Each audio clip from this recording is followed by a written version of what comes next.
another video and all that shit. Get into the video. When I talked about the two games from yesterday in this one video, and I will describe how it went. We're gonna start with the game. We're gonna start with the game of the night last night, Warriors versus the Lakers. And why would I say that? I don't know.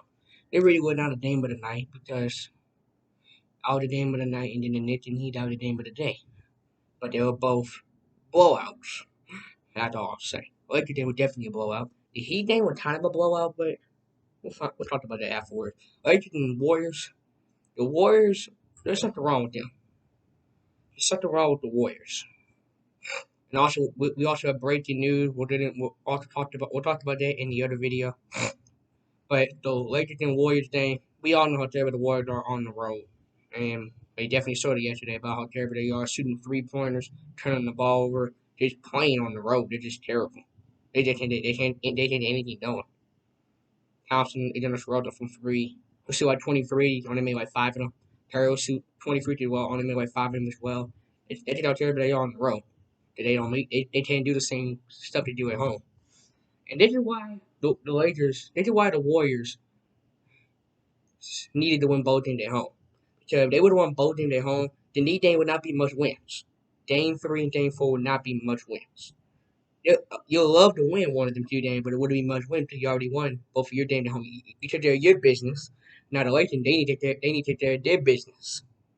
And the war, you go back home, you win Game 5, and even if you lose Game 6, you don't go back home for Game 7, and then obviously we'll probably see the Warriors win that game. So we know how good they are at home, but since the Lakers stole a game on the road, then they don't have to worry about winning Game 2. They already stole a game. You know, the Lakers, they were going to come off flat in Game 2 to the Warriors. They were going to make adjustments. They put Draymond Green on Anthony Davis, and they put Jonathan Domino on LeBron James. So they made adjustments. But then in Game 3, the Lakers, they made their adjustments. LeBron James did what LeBron James do what LeBron James does. And AD did what AD does. He got back to doing what he does. He had 25 points, 13 rebounds, and 4 blocks.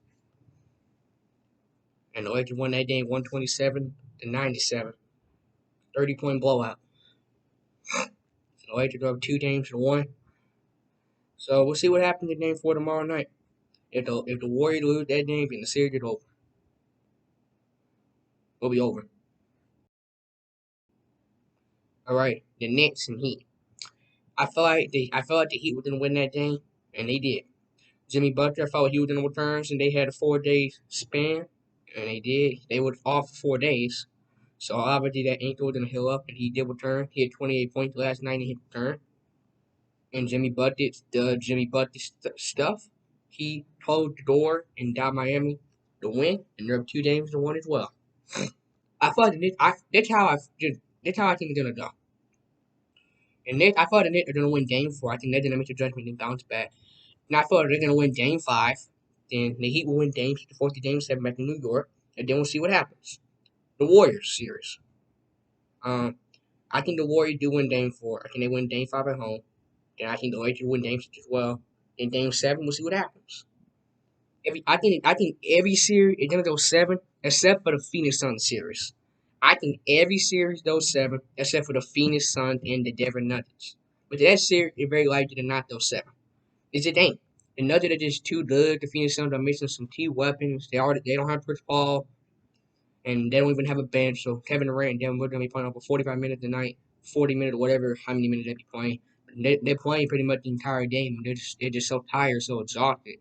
You gotta have to put up 40 points for their team to win. And DeAndre Ayton he's terrible. They just can't get nothing from their other players. So Devin Booker and Kevin Durant have to do pretty much everything for them to win, and they can't do that. You really expect 2 guys to get everything done for you every different night? You gotta realize Kevin Durant is 34 years old, about to be 35. Devin Booker, he can do this every different night. He's still a young player. But Kevin Durant is heading into his 40s, man. He can't do this every different night. He's just, when players are getting older and older, once they hit that 30 mark, they just can't do it anymore. He can do it every different night, but he really can't. When players get older, they can't do this every other different night. It just won't be like that. You're gonna have an off night. You're gonna have a good night. You can't do this every different night. It's just not gonna happen. The NBA, it's sport. You have a good night, then you have a bad night. It is what it is. NFL, you have a good night, you have a bad night. It is what it is. So then the Heat, they won game three. So the 2 games to 1. Hit the subscribe button, hit the like button, did a video thumbs up, and then we have breaking news about LeBron James' son. If you already heard, that new came out yesterday. I should report it yesterday, but I didn't. So I'm gonna report it now. Night night.